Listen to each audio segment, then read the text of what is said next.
آصف صاحب مجھے یہ بتائیے گا کہ لاسٹ الیکشن جب ہوئے تھے تو اس سے پہلے یہ الزام لگایا گیا تھا کہ طاقتور لوگ انٹروین کرنے کی کوشش کریں، مداخلت کریں اور وکلاء کو فورس کیا جا رہا ہے ووٹ ڈالنے پر. کیا اب کی بار بھی ایسا ہی ماحول موجود ہے؟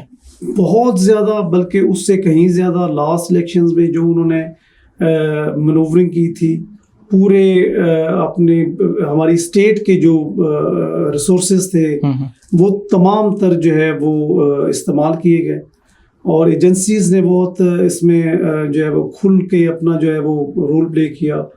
ابھی آپ دیکھیں ریسنٹلی کراچی بار ایسوسیشنز کے الیکشنز وہ دوسری یا تیسری مرتبہ وہ پوسٹ پون ہو گئے. یہ الیکشن شیڈیول ہوتے ہیں دسمبر کے سیکنڈ ویک میں، تو آلموسٹ 2 مہینے سے زیادہ ہو گئے. ابھی پھر یہ ہونے تھے 14 کو، ایک دن پہلے نوٹیفیکیشن آیا کہ وہ الیکشن پھر پوسٹ پون ہو گئے. تو یہ اس میں ان کو شکست بالکل واضح نظر آ رہی تھی. انہوں نے انٹرم سیٹ اپ وہاں پر بنایا ہوا ہے، اور ہمارے وہاں پر جو 2 سال سے پریزیڈنٹ ہے وہ تیسری دفعہ بھی کانٹیسٹ کر رہے ہیں. عامر بڑائش صاحب بڑے ماشاءاللہ ایک شیر دل ہمارے وہ لیڈر ہیں، تو ان کے خوف سے کہ وہ پھر جیت رہے ہیں اور ٹف ٹائم دیں گے، اس لیے انہوں نے الیکشن ہی نہیں ہونے دیے ابھی تک. اسی طرح اسلام آباد الیکشنز، اسلام آباد ہائی کورٹ بار ایسوسیشن کے ہوئے لاسٹ سیٹرڈے کو 14 کو ہوئے، تو اس میں بھی انہوں نے وہی ایز پر جہاں پر بھی مینول الیکشنز ہوتے ہیں وہ پوری طرح میل پریکٹس کرتے ہیں. اور انہوں نے وہ ایک واضح سید سمراج کو 9 یا 10 کی لیڈ تھی ہمارے گروپ کی کینڈیڈیٹ کی، تو انہوں نے جو ہے وہ ایک الیکشن بورڈز نے ایک ویسے ہی نوٹیفیکیشن کر دیا جی. انہوں نے جو اس گروپ کے تھے واجد گیلانی جو کہ پہلے بھی پریزیڈنٹ تھے، سٹنگ پریزیڈنٹ تھے، ان کو دوبارہ انہوں نے جو ہے وہ نوٹیفائی کر دیا، جس کا شدید رد عمل ہوا. اور پورے بار نے دوبارہ ہاؤس کیا. اس میں انہوں نے جو ان کو الیکٹڈ جو پریزیڈنٹ تھے ان کو اپنا انہوں نے بٹھایا، اور اس میں انہوں نے کہا کہ ہم بار کے وسیع تر مفاد میں یہ طے کرتے ہیں کہ اس کو ایک ٹرانسپیرنٹ طریقے سے دوبارہ ری الیکشن کرائے جائیں، اور یہ جو میل پریکٹس کی گئی ہے اس کو وہ ہم نہیں مانتے. تو ابھی بھی وہ جو ہے وہ بار پوری طرح سٹینڈ لے رہی ہے کہ اس کو ری الیکشنز ہوں. تو آپ کو لگتا ہے ہر جگہ پر آپ کو لگتا ہے لاہور ہائی کورٹ کے اندر بھی اسی طرح کی پریکٹس کی جانے والی ہے؟ انشاءاللہ. اس لیے نہیں کہ ہمارے الحمدللہ میں خراج تحسین پیش کرتا ہوں شفقت محمود چوہان صاحب جو پریزیڈنٹ تھے آج سے کوئی 10-12 سال پہلے، تو انہوں نے ایک بایو میٹرک سسٹم انٹروڈیوس کروایا تھا. یہ ایک ایسا زبردست الیکشنز کا ایک سسٹم ہے جس میں ہمارا یہ انٹرنل ایک بایو میٹرک سسٹم ہے، جس کی نادرا سے باقاعدہ جو ہے وہ فورینسک بھی کروائی گئی تھی آج سے کوئی 3-4 سال پہلے. اور نادرا نے اس کو ریکمینڈ کیا تھا کہ یہ بہت ہی زبردست سسٹم ہے، اس پر کوئی بھی جو ہے اس میں انٹرفیئر نہیں کر سکتا.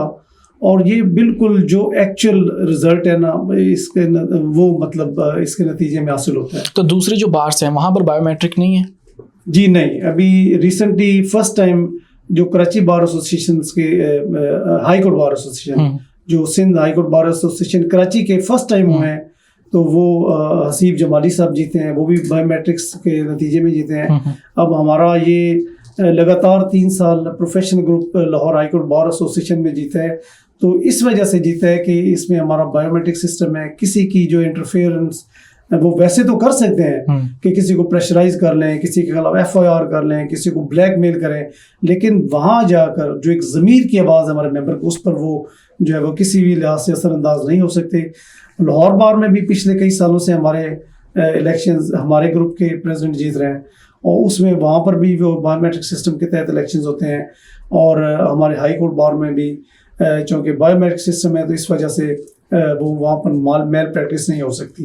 ہم اس بایو میٹرکس کو انشاءاللہ ہم نے ٹینور میں کافی اس کو پروموٹ کیا ہے، اور کئی ڈسٹرکٹ بار ایسوسیشنز میں ہم نے اس کو جو ہے وہ فرسٹ ٹائم بایو میٹرکس کے ذریعے. اور یقین کریں کہ اس بار کے جو کینڈیڈیٹس ہیں وہ ہم اتنے ہمارے ممنون ہیں کہ ہم تو یہ اس پوری ایک ایسی پریکٹس ہوتی تھی جس کے نتیجے میں پوری رات کاؤنٹنگ ہوتی رہتی تھی، اور پھر ایک ووٹ پر جھگڑا ہوتا تھا. ہم اس پریکٹس سے جو ہے آپ نے ہمیں جو آزاد کر دی ہے.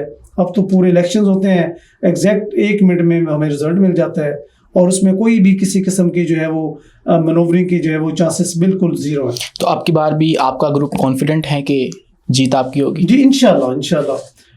ایک تو جو آج کل ہمارا نیریٹو ہے پوری خاص طور پر 26ویں اور 27ویں آئینی ترامیم کے خلاف، اور جس طرح ہمارے مکمل طور پر جو ہے ہمارے جوڈیشل سسٹم کو پیک کر دیا گیا ان ترامیم کے نتیجے میں، اور اس کے بعد پورا جو انشاءاللہ ہمارا جو لیگل فریٹرنٹی ہے وہ ہمارے نیریٹو کے ساتھ کھڑی ہے، ہمارے ساتھ کھڑی ہے. وہ چاہتے ہیں رول آف لا ہو، وہ چاہتے ہیں انڈیپینڈنٹ جوڈیشری ہو، کیونکہ انڈیپینڈنٹ جوڈیشری ہوگی تو ہمیں ریلیف بھی ملے گا، ہماری وکالت بھی ہوگی، ہمارا پروفیشن بھی ہوگا. تو انشاءاللہ میں بہت کانفیڈنٹ ہوں کہ انشاءاللہ بڑی اکثریت سے انشاءاللہ ہمارے کینڈیڈیٹ بابر مرزا چوہدری صاحب جیتیں گے. اچھا، یہاں پر ایک بات یہ بھی کلیریفائی کرتے ہیں کہ حامد خان گروپ اور ILF جو ہیں، یہ والا گروپ جو ہے یہ سیم پیج کے اوپر ہے، کیونکہ کچھ کنفیوژن موجود ہے جب ٹکٹس بانٹی جاتی ہیں تو اس کو لے کر. دیکھیں جی، ہمارا گروپ میں جو ہے وہ پروفیشنل گروپ آف لائرز ہے. ILF جو ہے وہ PTI کی ایک آپ کہہ سکتے ہیں کہ ذیلی ایک اس کی لیگل ایک جو ریپرزینٹیوز ہیں ان کی ایک باڈی ہے. لائرس ہر پولیٹیکل پارٹی کا ایک لائرز ونگ ہوتا ہے. تو عام طور پہ تو مطلب جو ہے وہ ہمارے نیریٹو کا دیکھیں تو ہم بالکل سیم پیج پر ہوتے ہیں. کوئی اس میں ذرا سا جو ہے وہ کیونکہ PTI کا جو منشور ہے، جو مینیفیسٹو ہے، وہ بھی رول آف لا کی بات کرتے ہیں، وہ بھی سپریمیسی آف کانسٹیٹیوشن کی بات کرتے ہیں، سول سپریمیسی کی بات کرتے ہیں، اور انڈیپینڈنٹ جوڈیشری کی اور انڈیپینڈنٹ بار کی بات کرتے ہیں. تو سیم یہی جو ہے وہ ہمارا پروفیشنل گروپ کا نیریٹو ہے اور ہمارا مینیفیسٹو ہے. تو نیریٹو پر ہمارا کوئی جو ہے وہ ڈفرینس نہیں ہے. ٹھیک ہے. سم ٹائمز یہ ہو جاتا ہے، جس طرح پنجاب بار کونسل کے الیکشنز ہوئے ہیں ریسنٹلی ہمارے، اس میں چونکہ بہت زیادہ کوئی 80+ کینڈیڈیٹس ہوتے ہیں آپ کے صرف لاہور میں، ہمارے لاہور سیٹ پر. تو اس میں ظاہر ہے کہ کچھ جو ہے وہ پروفیشنل گروپ نے وہ اپنے جو کیئر صدرات سے ہمارے پروفیشنل گروپ کا حصہ ہیں ان کو زیادہ کنسیڈر کرنا ہوتا ہے. اسی طرح ILF جو ہے وہ اپنے کنسیڈر جو ان کی آپ سمجھتی ہے کہ ان کی کوئی ایفرٹس ہیں پارٹی کے لیے یا ILF کے لیے، تو وہ ان کو پرائرٹی میں رکھتے ہیں. تو یہ تھوڑا بہت سم ٹائمز ہو جاتا ہے، لیکن جو ہائی کورٹ بار ایسوسیشن کی پریزیڈنٹ کے کینڈیڈیٹ پر ہے تو اس میں کوئی ڈفرینس نہیں ہے. اور ILF نے بھی اس کے تمام آگے ILF کے جو مختلف آگے فردر جو ان کی تھوڑی بہت ڈویژن ہے، سب کے یونینمسلی جو ہے وہ کینڈیڈیٹ ہیں بابر مرزا چوہدری صاحب، اور پروفیشنل کے بھی جو ہے وہ اناؤنس کینڈیڈیٹ ہیں. تو انشاءاللہ اس میں اس سیٹ پر ہائی کورٹ بار کے الیکشنز میں بالکل کوئی ڈفرینس نہیں ہے. اب ہم بات کر لیتے ہیں پاکستان کے اندر ہونے والی جو ریسنٹلی کچھ امینڈمنٹس تھیں ان کے اوپر. 26ویں آئینی ترمیم ہوئی، اس کے اوپر ایک تنازع کھڑا ہوا، بہت سے بیانات سامنے آئے. اس کے بعد 27ویں آئینی ترمیم بھی آ گئی، لیکن لائرس کچھ نہ کر پائے اور اس کو بیک نہیں کروایا جا سکا. کیا آپ سمجھتے ہیں یہ جیسے بتایا جاتا ہے پاکستان کے آئین کے اوپر حملہ ہے، کیا یہ ایسے ہی ہے؟ بالکل، اس میں کوئی دوسری رائے نہیں ہے، کیونکہ یہ جو 26ویں آئینی ترمیم ہوئی تھی اس کے ذریعہ سے جو آئین پاکستان کی جو ایک بنیادی جو روح تھی اسی کو ہی مس کر دیا گیا ہے. جو ایک ٹریکنی آف پاورز کا ایک بتایا جاتا تھا کہ لیجسلیشن ہوگی، لیجسلیٹرز ہوں گے، اور ایک جو ہے پلر جو ہے وہ ایگزیکٹو ہوگا اور تیسرا پلر جوڈیشری ہوگی. تینوں انڈیپینڈنٹ کیپیسٹی میں جو ہے وہ اپنا جو اپنی ڈومین میں رہ کر رول پلے کریں گے. تو جس طرح آپ نے دیکھا کہ 8 فیبرری 24 کے الیکشنز کے بعد جس طرح فارم 45 کی بنیاد پر ایک بالکل فیک اور جو ریجیکٹڈ پولیٹیشینس تھے ان کو پوری پارلیمنٹ میں بٹھا دیا گیا، اور پھر اس کے نتیجے میں جو امینڈمنٹ لائی گئی، جس طرح وہ لائی گئی، جس طرح وہ پہلے 2/3 میجورٹی جو ہے وہ اٹین کرنے کی کوشش کی گئی، اور پھر جو بچ گئی تھی کس طرح جو اس کے بعد جو مخصوص سیٹیں تھیں ریزرو سیٹس، اس کے کس طرح ججمنٹ سپریم کورٹ کی ججمنٹ جو ہے فل لارجر بینچ کی کس طرح اس کو ریویو کیا گیا، اور اس کے بعد ایک پھر جو ہے وہ ہارس ٹریڈنگ کا راستہ کھولا گیا، اور پھر پوری ایجنسیز نے مینیج کر کے اور اغوا کر کے پارلیمنٹیرینس کو اور ان کے نیئر ڈیئرس کو، اور پوری وہ ایک انہوں نے 2/3 میجورٹی حاصل کر کے یہ رات کے اندھیرے میں یہ جو ہے وہ امینڈمنٹ پاس کی.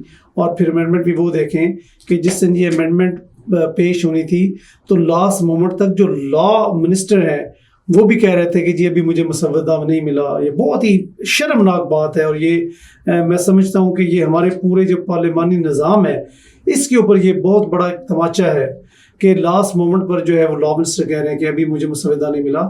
تو آپ دنیا کے کسی بھی ملک میں چلے جائیں جہاں پر آپ کہتے ہیں کہ جمہوریت ہے یا کوئی آئین ہے یا کوئی وہاں پر ایک لا ہے, وہاں پر کوئی بھی امینڈمنٹ آپ اس طرح کی لانا چاہتے ہیں تو اس میں گورنمنٹ پہ ایک تو وہ اس الیکشن سے پہلے وہ مینیفیسٹو لے کر جاتی ہے کہ ہم نے یہ امینڈمنٹس لانی ہیں. ایسی کوئی بات ہی نہیں. اس کے بعد پھر آپ ان امینڈمنٹ کے نتیجے میں پورا ایک جو ہے وہ ایک نظام انصاف جو ہے اس کو آپ پوری طرح مس کر رہے ہیں اور پے کر رہے ہیں. انڈیپینڈنٹ جوڈیشری جو ہے اس کو مکمل طور پر آپ نے ایگزیکٹو کے تابع کر دیا ہے. اب ان کی چاہے ایلیویشن ہو, چاہے ان کی ٹرانسفر پوسٹنگ ہو, چاہے جو بینچز ہیں ان کی جو فارمیشن ہے, ان کی جو کانسٹیٹیوشن ہے, وہ سب اب ایگزیکٹو نے کرنے ہیں. اب خود سوچیں کہ کانسٹیٹیوشنل میٹرز ہیں, ان کو اب کون سا بینچ جو ہے, کون سے ججز سنیں گے, وہ اب ایگزیکٹو کے ہاتھ میں آ گئے. تو میں سمجھتا ہوں کہ اس ترمیم کے نتیجے میں ہمارا پورا نظام آزاد عدلیہ یہ مکمل طور پر پیک کر دیے گئے.